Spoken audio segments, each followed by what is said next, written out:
You're listening to Leadership Powered by Common Sense with your host, Doug Thorpe. Here's Doug.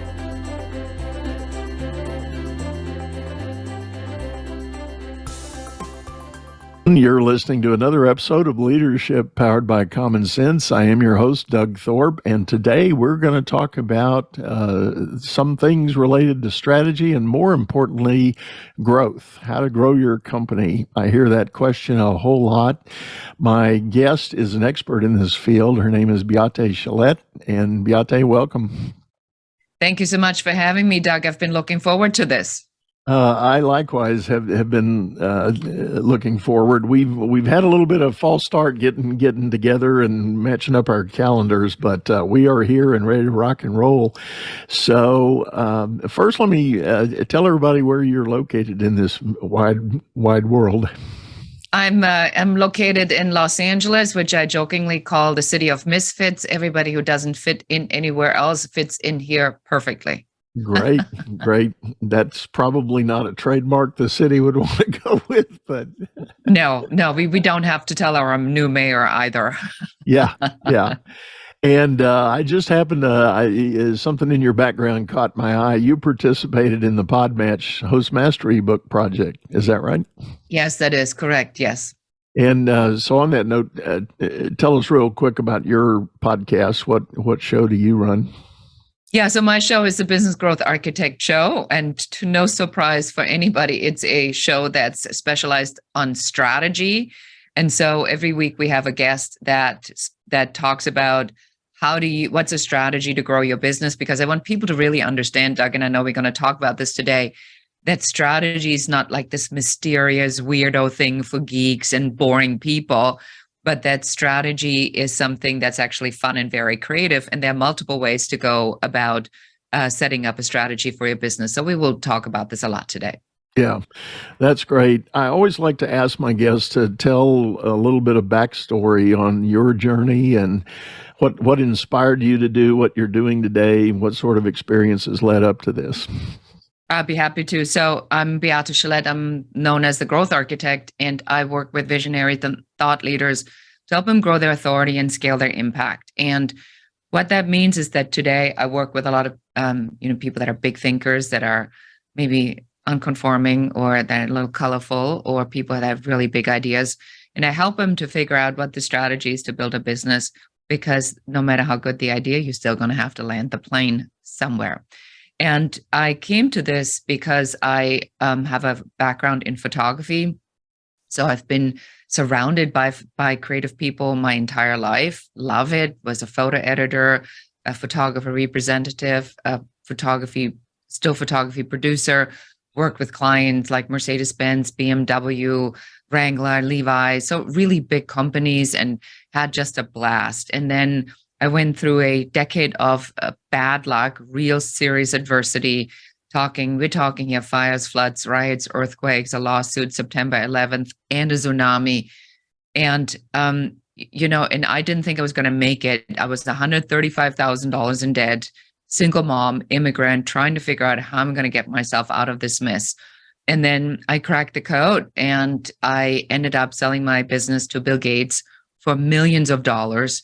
And then afterward, I decided that because the story is just so crazy, that somebody needs to be able to derive a benefit out of what I've been through. And then I turned it into a consulting company. And, we help many people now to really understand what the shortcuts are, which is why I focus on strategy. I laugh. First, let me say congratulations for that journey and having the resilience to weather it through. As you were describing everything, though, I'm reminded of the fact there are so many of us that are in coaching and advisory work because we have our own stories of the long haul and the wars fought. And most everybody I know that's in this business of coaching and helping others is we want to do it because, God, we don't want anybody else to ever have to do what we did. Yeah, I think that's a very fair assessment, is that, and it's interesting that you bring this up, because sometimes I meet people, and I bet you do this too in your company, is that they don't believe anything. and they are determined to make every single mistake on their own. And then you go, you know what, dude, you can do this the hard way, or you can just take it at face value. So I always say, it's like, you have two options. Do you want me to gestalt it and help you to figure this out on your own? Or if I happen to know a shortcut, would you like me to give that to you? Right. Yeah. And inevitably what it happens, and this is usually my entry point with a lot of small business owners, they've started up, they're well past the startup stage, but they're rocking along. And if you drew a graph of the business, it's some chunky climb, and then all of a sudden there's this mystical plateau that develops. And try as they might, and hard work and everything else that they can think of, they never can level up past that particular plateau. They're just kind of stuck at that level. And that's usually where I get asked to come in and help somebody. And I'm curious, do you have a pattern of when people approach you? Yeah, typically somebody who comes to me is somebody who has probably done quite a bit of investing in different kind of programs, internet marketing.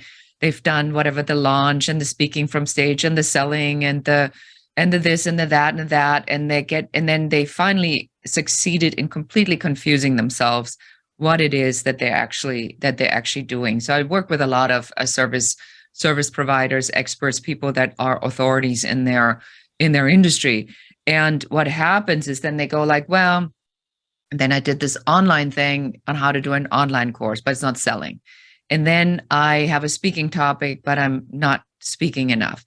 And then I am doing my coaching and consulting, but that's not working. Then I did the mastermind, but I can't fill the mastermind. And then I did the high ticket program, but I don't have anybody to sell it for me. So they have all the pieces, but it's a convoluted mess because it's just like everything is just floating around. And so when I come in as a strategist, it's like building a house, which is why we call it the 5-star success blueprint. So we really look at what are the different elements that you have? What is it that the core message? What's our hero that we really need to focus on? And then we build oftentimes a signature growth system where we then put everything they do under an umbrella so that there is a journey. So the online course then could be the beginning of the journey. The high ticket program then solves a problem somewhere in the middle. And the mastermind might then be, the continuity program somewhere further down the road. But without that clearly identified, what the different entry points are into your business and what the programs are that are solving a specific problem for that particular piece of the journey, a company can't grow because then it's all set up on how much you can work, and that does hit the plateau. Yeah, that's right. Well, there are so many. In fact, I just finished recording another show earlier this morning, and I guess I got to talking about the fact that in the so-called expert space, the coaches, consultants, business advisors, strategists, whatever, the market seems somewhat flooded. People that have maybe gotten frustrated or burnt out on their corporate life have said, well, I can do this privately. I'll quit and I'll go start a business and I'll be this guy. And on the one hand, that's great. And the world is a big enough place. The market is big enough that there's room for all of us. But there's this initial confusion and ultimately, in most cases, commoditization of the service, because the majority of people that start up in that realm or at that level, they feel price pressure. They don't know how to value their own service. So they're charging really ridiculously low prices, which make it look like, that third-hand used car rather than a brand new shiny Mercedes or something, You must have been in my studio on Sunday when I was recording my videos, because this is exactly what I said. I said that if you look at what's been happening lately, is that there have been massive layoffs. And these layoffs are from companies that have very recognizable, very prestigious names: Intel, Microsoft, Apple, Google, Facebook, whatever that is. Now, these people have been betrayed by the corporation that they believed in. Now, they've been through this whiplash, right? First, they were a number, then they were the most prized possession, then they were able to move to a different job for more money, for every benefit in the planet. Then it was just kidding, and now they've been laid off, right? So there's apprehension on how they've been treated. So they go like, well, you know what? That's it. That's it for me. I'm going to set up my own business now, and I'm going to be my own boss. So now we have an influx of literally tens of thousands of experts that are going like, well, I'm going to take like a coaching certificate. I'm doing my 20 hours, 30 hours. I'm going to get a certificate. And now I'm a certified coach, life coach, business coach, consultant, whatever. And I'm going to put my shingle out. So what that does is exactly what you talked about. It puts pressure on the market for price erosion, because if you can differentiate yourself now, and you've not been able to do it then, and you can't figure it out now, your prices will go down. Because if I can get an hour of life coaching for $50, and if I can get an hour of life coaching for $350, and there's no differentiation factor, then of course I'm going to go for that cheaper version of it. Right. And sadly, what often happens is the person that's positioned like that probably has not yet honed their craft where they can really add value to the customer that's paying it. They don't even know what the problem is. They can't do the analysis. They can't do the work. They can't pick up on the subtle signals that a client's given them and really put that together as a really valuable solution. So therefore, the category of coaches and advisors gets another black mark, and people go, I've spent money on coaches. I'm not going to do that again. And it's like, well, okay, how's that working out for you? Yeah, which is really why we tell everybody who comes to us, that's all great, but you have to have a signature system. If you don't have a method, if we think about this like Pilates is the name of a man who was a dancer and then had an injury, and he had to figure out how to go into physical therapy that was designed for dancers. So he came up with a reformer, which now developed this whole Pilates method. So now people are trained in the Pilates method. They get certified. There's equipment available, and there's different types of things, and there's different stages and different levels of it. So if we take a concept like this and we say, what does this mean for me as an authority, as an expert? It means I can't say I'm a coach or a consultant. I'm a growth architect. I have a very specific way of how I do things. We have our 5-star success blueprint. We have, our triangle of success with strategy, systems, and authority building. So we developed a method, a system, so that when somebody comes to us, I'm not saying I'm a consultant. I say, well, we have a method that needs to be applied, and then the method will tell you what you need. And then we have providers that give that to you, because then as I get busier and busier and busier, and this is, back to your stagnation call out earlier, now you can bring in different people that then take different pieces of your system, so you don't have to do everything anymore, and now you can scale up. And that is what signals to clients or prospects this thought, oh, when I work with Doug's not just a business consultant. Doug has a system. And when I follow his system, I have a repeatable, clearly defined outcome that is based upon your experience of the problems your clients are having, why they come to you. And so you say, well, if this is your problem, you need to be doing this. If this is your problem, you need to be doing this. So that's really the key to a successful to successful business as a coach, expert, consultant, authority in your industry is to have this system that helps people to identify what it is that they get. Yeah, yeah. How often do you, or let me ask it another way, is part of your system that you've developed, is there a kind of an assessment of where that expert is in his own thinking about value and worth and significance to be able to go to market? Yeah, the way we've built it out, the way I've designed it. So we now launched a mastermind program that we run a couple times a year.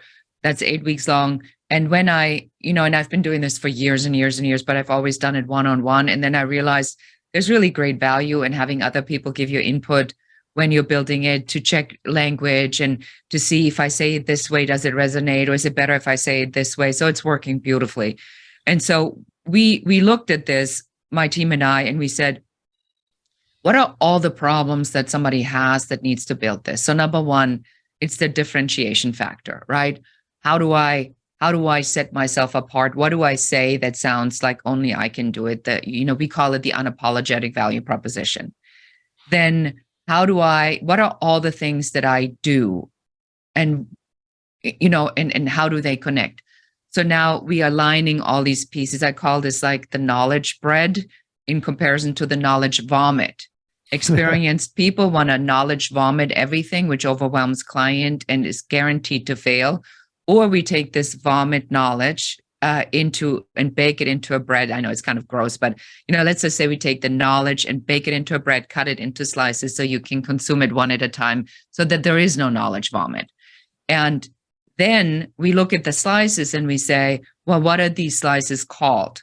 And then we give these slices a name. And then we identify what is the problem that each one of these pieces is solving. So somebody who would come to you then, who needs this, what is their issue? And then we have a problem and a solution for each one of the slices. And then we build a graphic, a visual representation of what the system is: a square, a circle, a pyramid, pillars, whatever that might be. And we make a visual representation of this journey, this client transformation journey. That becomes the diagnostic tool. With the diagnostic tool, now you can say, Doug, let's talk about this. Let's talk about your business. And now I can, within 30 minutes, pinpoint with absolute precision where you are in that overall system. And I can say, you know what? You got your unique value proposition down. We don't need to talk about that. You know exactly how, who your ideal client is, but your offer is not connecting to the client. So now we need to go in here and we need to fix that. So I can help really clearly identify where somebody is stuck, because most people have some of these things in place. Right. It's the connection of the pieces that's not working. Right. And the smooth, sort of seamless flow through all the pieces to make it work, because as soon as you hit sort of a roadblock in that, or there's a disconnect, there's just a giant gap, that becomes a huge problem. Gosh, this is pretty interesting, and I'm trying to think through a number of other angles that I've run into. Well, let's talk a little bit about, the person that now has pretty well crystallized their value proposition. Their offering is okay, but what about the marketing and sales of the service? What do you typically try to do for people in that part of the model? And see, and this already tells me that you so know what you're doing, because you said it exactly in order. You said they figured out what they're doing, which is the strategy. They kind of know, what it is and what it solves. So they already got part of the system down, and then there's a stop. So I already know just from this one sentence that the person you talk about now is missing a piece of their system and their client attraction system. So that's how clearly we've laid this out. That's how clearly your system needs to be, so that when somebody says something, you say, oh, I already know, in one sentence. And so what happens now is that you are now having to build what we call the client attraction system, the authority platform. And you can build this authority platform by, in many different ways. So you got to get yourself out there as the authority. You have to now actually build the authority expert status. It's not celebrity status. It's not going viral. The only thing that goes viral are cats. Talking heads don't go viral. Not even Gary Vee. He pays a ton of money to a ton of people to do all of that. That is all by design. But a normal expert, authority, industry coach, consultant does not go viral. So just forget about that.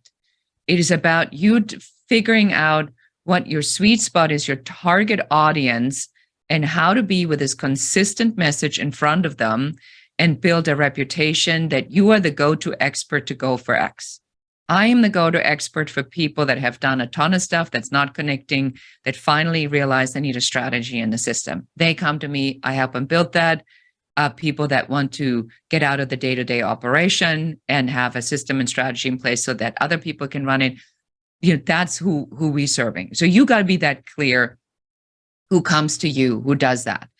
So now in the authority platform, we use podcasting, as do you, Doug, to build our authority. So I do guesting and hosting. And the way we set up the podcast and who we talk to is very deliberate because there has to be an added benefit for the business. I mean, we're in business to make money. If I'm not out here to be liked. I mean, it's great if you like me, don't get me wrong, but that's right. That's what I have a family for, and that's what I have friends for. But I don't need strangers to randomly tell me how amazing I am. I need strangers to tell me, I believe what you're saying because I believe you can help me. That's why I'm out here. And so people get that kind of all confused. So we have to get that really clarified. It's like, you are out here because you're running a business. You're out here because you want to have a message that's clear, that's in front of people that hear that and say, I believe this person can help me. Then with that message, I want somebody to come and say, here's your discovery call, your strategy session, your vetting call, and then you lead them down in the nurturing pipeline that then leads to the client transformation, where there's multiple entries where somebody can come in. So you can build your authority through LinkedIn, TikTok, Facebook, Instagram, all of the different social medias, but you need a strategy for each of those. Now, you know why I set up my podcast, because that's exactly what we're doing. We're helping people to understand these different strategies.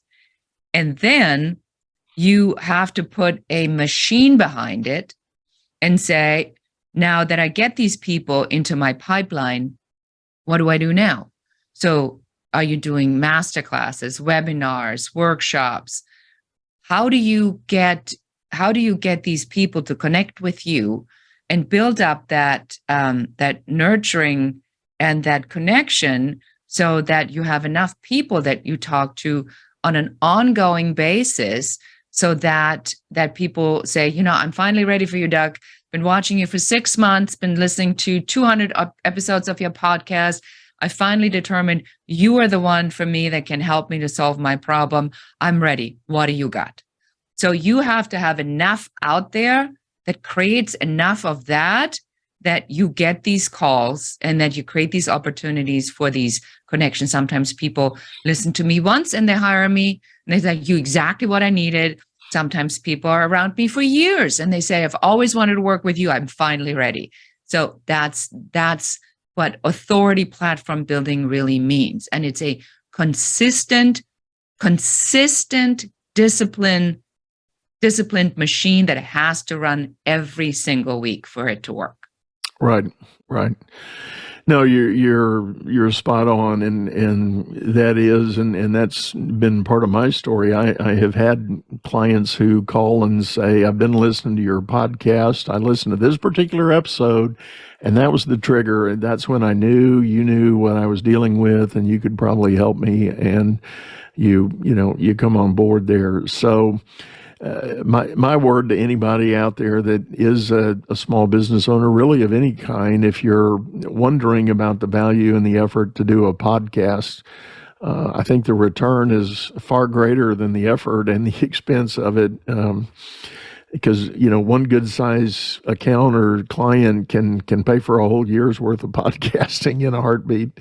So having that entry point or that discussion point is so really critically important. Yes.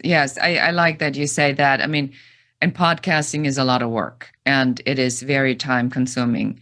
But if you set it up right, you talk to the right people, you talk to people that help drive your business forward, you talk to people that are potential clients, you attract potential clients, you attract partnerships, collaborations.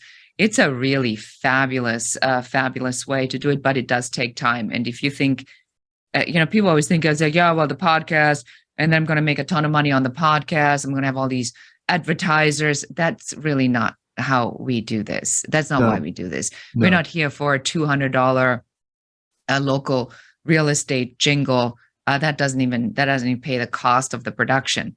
But we are here to get the message out for the add-on value. So we make in this investment.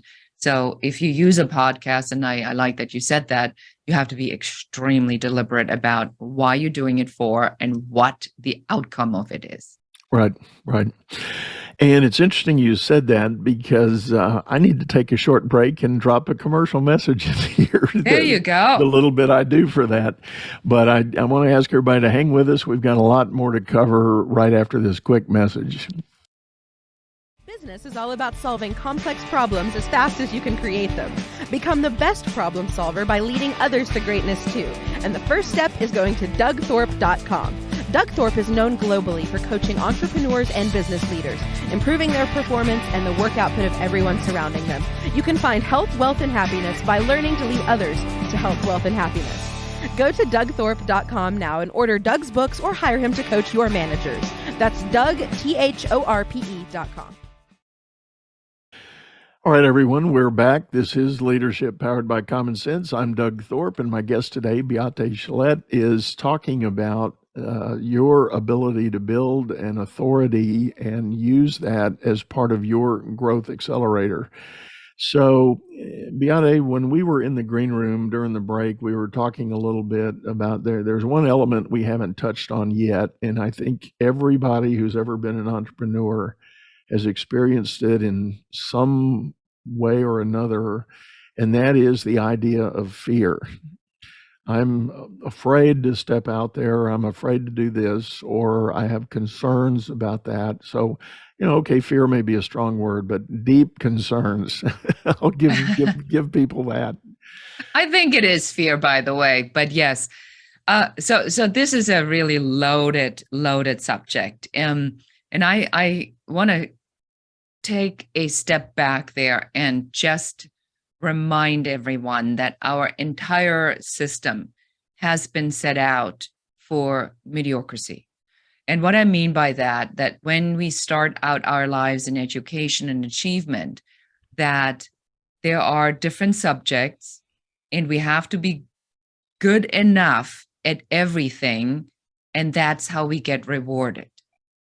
And now when we go into the real world, into business for ourselves or someone else, somebody says, well, what are you bringing to the table? Why are you so amazing?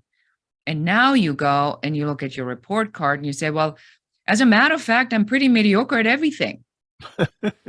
Yeah.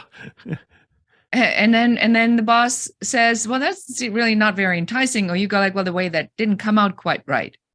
So you have to remember that this part of the overcoming the fear is really a stepping out of that mediocre thinking that we've been trained in.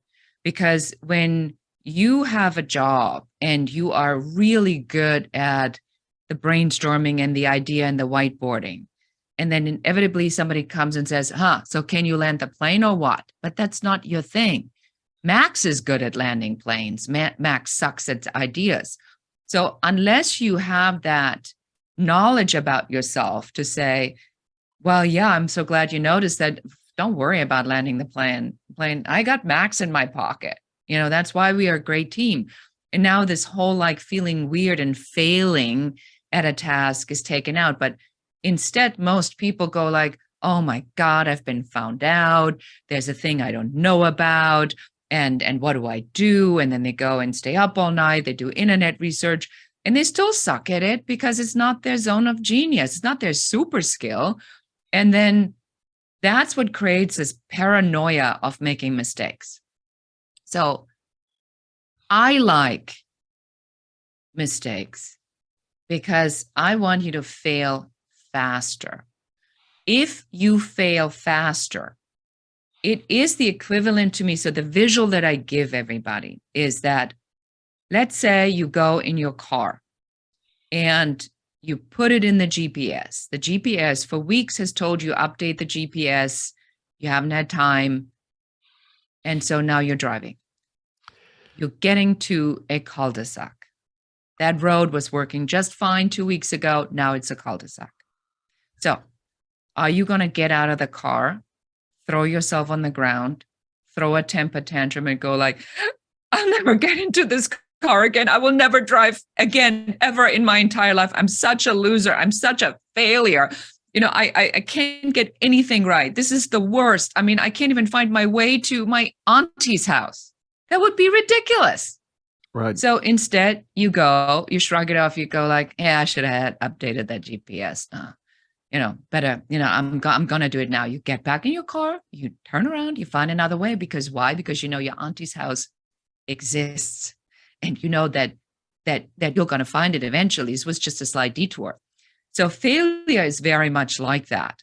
And if there's a guy in a construction suit with like a big yellow jacket and a big fat stop sign and says, don't go here, even better, wave at him, say thank you, and then move on to your next destination.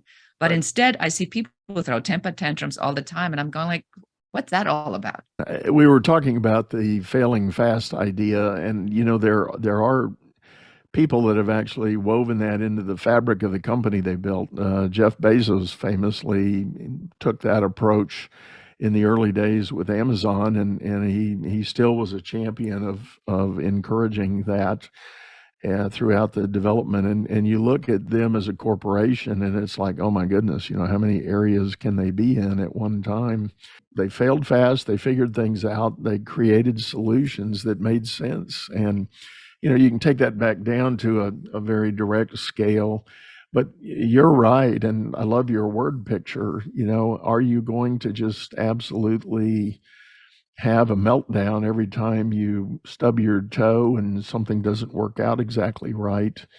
And my goodness, I think about my own activities that would have been classified as failures. Oh, I like that.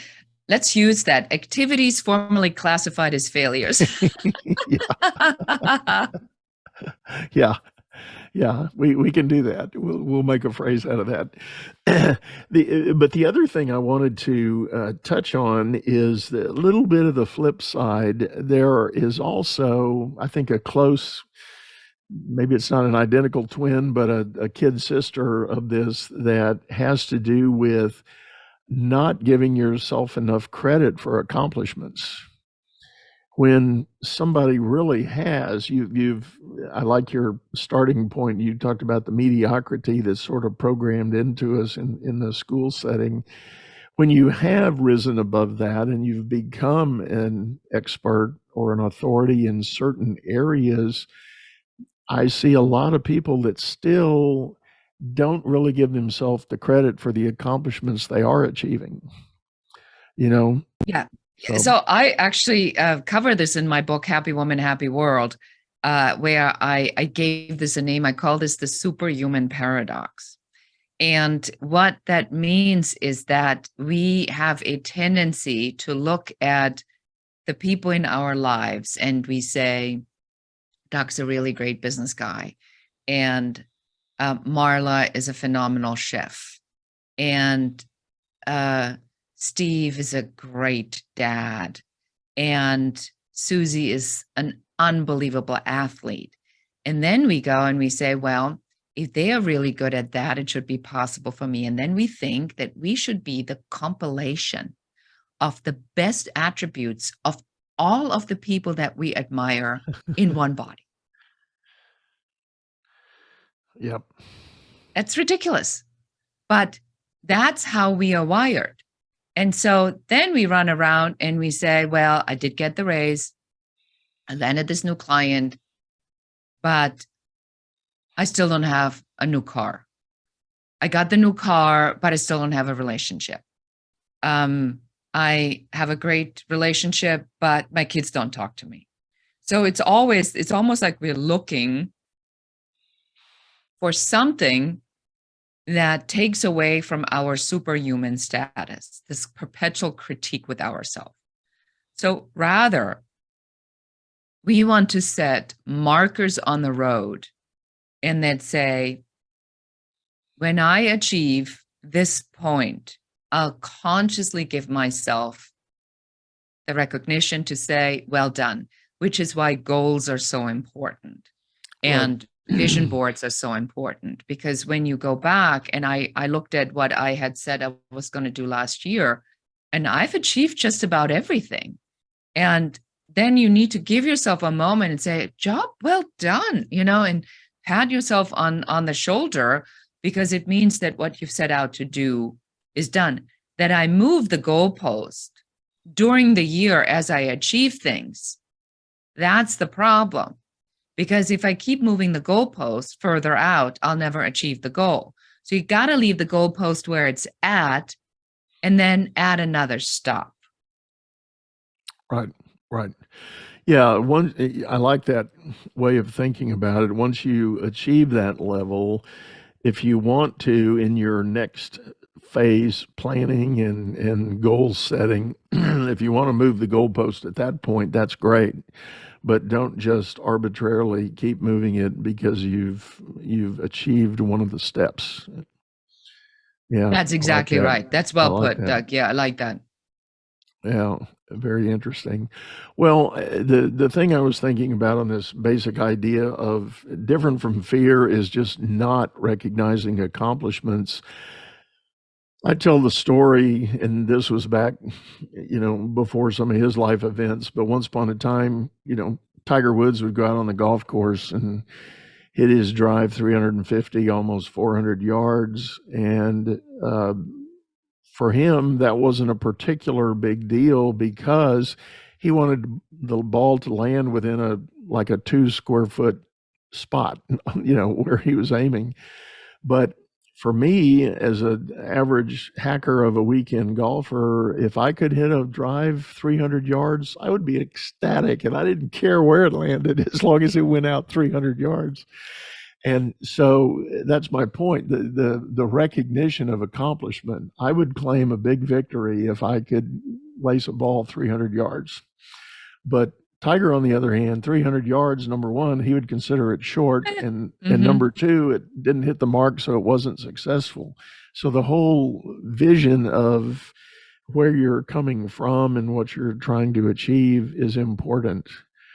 And as you make those accomplishments, don't take, the Tiger Woods approach, like, but it was off by a foot. Well, don't be that kind of critical unless you're trying to become some world-class performer in your specialty. Then, yeah, you need to have that kind of accuracy. But most of us aren't faced with that kind of challenge. Yes, you're absolutely right. It's also called being human and giving yourself permission to be flawed and imperfect. And to that point, it's like sometimes I want our audience to just remember is that the day you leave the planet and there's a celebration of life, people are not going to say, Doug and Beate, they were so perfect. They always showed up on time. They did every project as they said they were going to do. They said, remember, Doug, man, that guy would have given anything to do a 300 yard, putt with his golf club. And he certainly was trying, and he did the funniest thing, and he had that thing with his elbow. And people talk about me play golf before. I'm just making stuff up here. But it's the idiosyncrasies that people pick up on. They say, God, she had the craziest laugh, or she, remember, when Beate gets up in the morning, nobody can talk to her for an hour because, she takes not being a morning person to a whole new level. That's what people talk about. They talk about what makes you unique, and it is not your perfection. It is the funny, odd, flawed things that you do. If you really think about that, that's the endearing part about life, is to look at each other and say, that's why I like to go out with this person, because their laugh is so contagious. I feel good every time I'm around them. You don't care if they hit their financial goal, or if they, their car was repossessed. You look at the person. We have to sometimes remind ourselves of that. Yeah, I love that. Well, I'll tell you what, Beate, that may be a great message to bring this to a close. I really appreciate you coming in. These have been some great themes and great teaching, and I am guessing that people are going to need to play this back a time or two. I think there's a lot of information packed in here. So thank you so much for joining in. It's such a pleasure to talk to you, Doug, and thank you so much for what you do. And for all of you listening, please do Doug a favor. Go wherever you get this podcast and subscribe to it. Give it a 5-star review and say something that you're taking away from this. And please share this episode with one other person that needs to hear what we talked about today, because this is a labor of love. Amen. Amen. And thanks for sharing that. Well, folks, before I get off, tell us how people can best get a hold of you, Beate, if they're looking for more information from you. Yeah, so we do monthly free masterclasses on topics like system building and authority building, stuff we talked about. So all you have to do is go to yourbusinessmc.com and sign up. It's absolutely free. You can also, if you've been trying to grow your business and you can't figure out what your business growth blocker is, you can go to growthblockerquiz.com, and in literally 2 minutes, you can figure out which of the 3 it is that is in your way. Other than that, reach out. I'm all over social media or on the website. We're here to help. We're here to really make sure that we take as many people to the top as we can. That's great.